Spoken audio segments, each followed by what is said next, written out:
নমস্কার বন্ধুরা, গল্পের সন্ধানে আবারও এসে পড়েছি কিছু গল্প আর কিছু কথার আড্ডা নিয়ে। নিজের বুকে একরাশ জ্বালা সহ্য করে অন্যের জীবনকে আলোকিত করার মানসিকতা সে জড়পদার্থ হয়েও তার চারিত্রিক বৈশিষ্ট্য তাতে সন্নিবিষ্ট আছে, সে হলো মাটির প্রদীপ। তাই বন্ধুরা, আজ কোনো গল্প নয়, এ হলো এক আত্মকথা, মাটির প্রদীপের। শিরোনাম মাটির প্রদীপ। কলমে রয়েছেন অধিবক্তা দেবজিৎ দেবনাথ, সহসম্পাদক নবোদয় কালচারাল অ্যাসোসিয়েশন মার্গেরিটা। সংকলন বসন্ত সংলাপ, প্রথম সংখ্যা 2024। পঠনে রয়েছেন শ্রীমতী লীনা দেবনাথ, সহসাংস্কৃতিক সম্পাদিকা, নবোদয় কালচারাল অ্যাসোসিয়েশন মার্গেরিটা। এখন শুরু হচ্ছে মাটির প্রদীপ।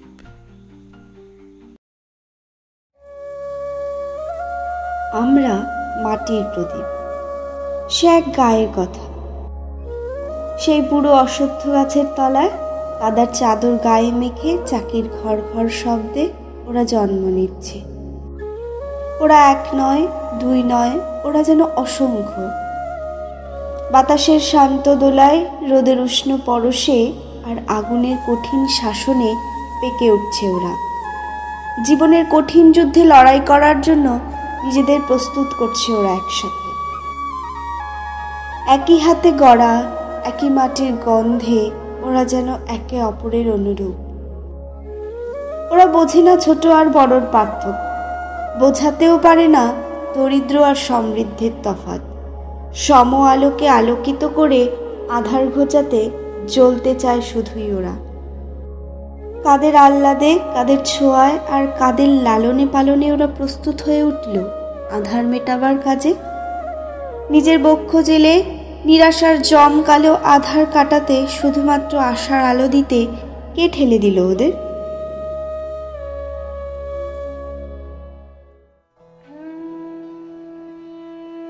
সন্তান স্নেহে লালিত হতো ওরা বাবা মায়ের কাছে। সেই ভরা ঝুড়িতে একই সঙ্গে ওরা সবাই। নিজেদের মধ্যে কত কোলাহল, কত দ্বন্দ্ব, কত রসিকতা, কত খেলাধুলার, কত আহ্লাদ আবদারে কাটিয়ে দিত জীবনের কতকটা রঙিন দিন। অন্যদিকে সবার চোখের আড়ালে কাউকে আবার নিজত্ব হারিয়ে মূল্যহীন হয়ে থেকে যেতে হতো সেই ঝুড়িতেই। কেউ হয়তো বা রুগ্ন শরীরে লড়ত নিজের কর্তব্য পালনের শেষ লড়াইটুকু। কেউ বা আবার মহানন্দে নিজের জীবন উৎসর্গ করত। আধার রাতে আলোর ছটায় ভরিয়ে দিত দিক দিগন্ত। জীবন দশায় কখনো ওদের সইতে হতো সাথী হারানোর যন্ত্রণা, আবার কখনো ওদের হৃদয় পুলকিত হতো নবমিলনের আনন্দে। সুখ দুঃখ নিয়ে জীবন অতিবাহিত করতে গিয়ে ওরা কখনো ভুলতো না ওদের কর্তব্যের কথা। ওদের যে দিতে হবে অগ্নি পরীক্ষা। নিজের বুক চিরে একরাশ জ্বালা সহ্য করেও তারা আধার ঘুচাতে কখনো পিছু পা হতো না। সূর্যাস্তের সাথে সাথে কুমারটুলির দ্বার হলো বন্ধ। ক্রমে আধার ঘনিয়ে এলো। সেই সঙ্গে ছনের ছাউনির ফাঁকা দিয়ে উকি দিতে লাগলো চাঁদের আলোক ছটা।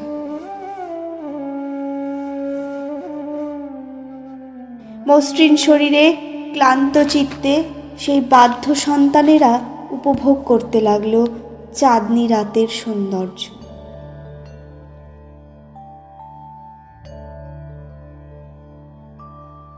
আগন্তুক দীপাবলির সেই রাতের কথা মনে পড়তেই চঞ্চল হয়ে উঠেছে দেহ মন।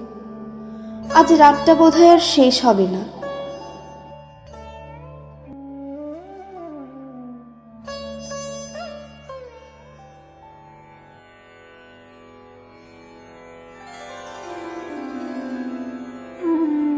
কুয়াশারা সারা রাত ধরে গাছের পাতায় নিজেদের দলবদ্ধ করেছে।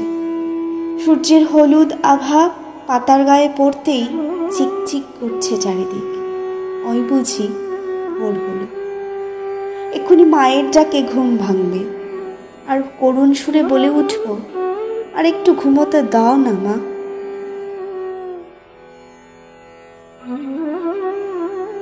রাত কেটে গেছে। ভোরের মিষ্টি আলো কুমারটুলির আঙিনায় পড়তেই ভিটেটা ঝলমল করে উঠেছে। কুমারটুলির দ্বারও খুলে গেছে। ঘুম ভাঙাতে মাও চলে এসেছেন। ঝুড়িটা নাড়িয়ে বলে উঠলেন, এখনো পড়ে পড়ে ঘুমাচ্ছিস? কাল বাদে পরশু যে দীপাবলি, কে জানে কে কোথায় চলে যাবি। মায়ের কথায় বুকের ভেতরটা কেঁপে উঠল, চিনচিন করে উঠল বুকের বাঁ দিকটা। ওরা ঠিক বুঝে গেল সবাই মিলে একসাথে থাকার দিন শেষ হয়ে এসেছে। সেই সঙ্গে মজা করার দিনও ফুরিয়ে এসেছে। বিচ্ছেদের সুর বেজে উঠল সবার বুকের ভেতর। মজার কোলাহল আর হলো না। ঝুড়িময় শুধু করুণ বিচ্ছেদের কান্নার শব্দ। জন্মদাত্রী মা বাবার হাত ছেড়ে ওরা চলে যাবে, না জানি কে কোথায়। নিজের বক্ষ জেলে আলোকিত করবে অন্যের ঘর। মা বিষাদের সুরে বললেন, জ্বলবি কিন্তু জ্বালতে ভুলিস না। বাবা মুখ ঘুরিয়ে চোখে জল নিয়ে বলে গেলেন, তৈরি হয়ে নাও, দেরি হয়ে যাচ্ছে যে।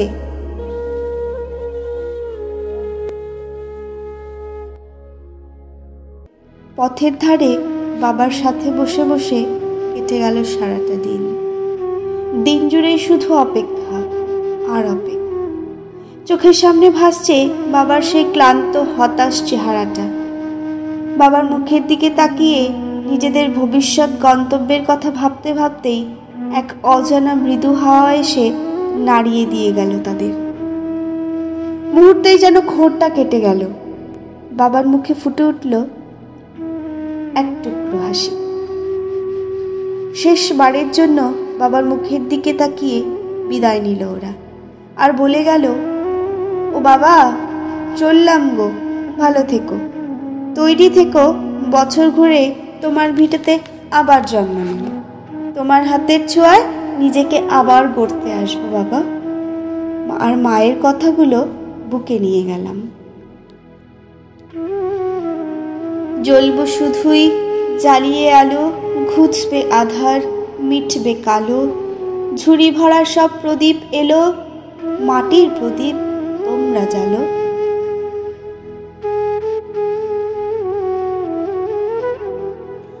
সত্যি বন্ধুরা, এক অদ্ভুত এবং অভাবনীয় অনুভূতি। সেই ছোট্ট মাটির প্রদীপটি নিজেকে দগ্ধ করেও অন্যের প্রাঙ্গণকে আলোকিত করে যেই শিক্ষা সমাজে ব্যক্ত করে, তা অবলম্বন করতে পারলে হয়তো সমাজটা আরও স্বচ্ছ এবং আলোময় হয়ে উঠবে। বন্ধুরা, আমাদের পরিবেশনা আপনাদের প্রাণ ছুঁয়ে থাকলে এই ভিডিওটি শেয়ার করে চ্যানেলকে সাবস্ক্রাইব করে দেবেন। ভালো থাকুন, সুস্থ থাকুন, শুভরাত্রি।